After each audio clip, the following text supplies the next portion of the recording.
Menyimpan kekayaan semua sekali di dalam bentuk wang ataupun dalam duit fiat, tuan-tuan, itu adalah langkah yang kurang bagus tu. Ini berdasarkan apa yang saya baca dalam buku Wang Emas Bertahan Ketika Gawat, kisah bagaimana seorang yang kaya raya di zaman Jepun, tuan-tuan. Zaman Jepun dia ada berguni-guni duit daun pisang, duit Jepun, tuan-tuan. Waktu Jepun memerintah, dia kaya raya.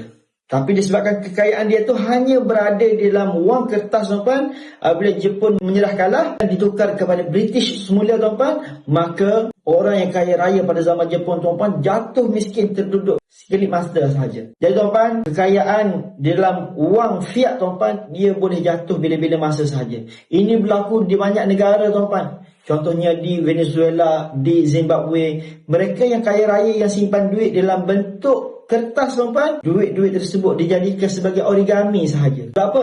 Tidak ada nilai, hanya sekeping kertas sahaja. Sebab tu, tuan-tuan, nilai kekayaan kita jangan semua sekali dalam bentuk wang kertas. Sepatutnya kita tukar sebahagian kekayaan kita tu ke dalam bentuk emas. Apa yang diberitahu oleh Tuan Azizia Ali, iaitu pakar kewangan dan juga guru kepada mentor saya, Tuan Muhammad Zulkifli Syafi'i, Tuan Azizia Ali sarankan untuk kita tukar 10% daripada kekayaan kita ke dalam bentuk emas. Contohnya, tuan-tuan, andai katalah tuan-tuan, kekayaan tuan-tuan sekitar 6 juta. Jadi tuan-tuan kena ada 1 kilogram. Sebab apa? 1 kilogram ni adalah 600,000, sekitar 600,000 lebih lah. Jadi 10% daripada 6 juta tadi adalah 1 kilogram emas. Kena ada dalam bentuk emas fizikal macam ni, tuan-tuan, untuk selamatkan duit kita tu daripada berlaku apa-apa yang kita tak ingini pada masa akan datang. Jadi anda kata tuan-tuan nak mulakan simpanan emas bersama dengan Public Gold, boleh DM saya akan bantu guide sebaiknya.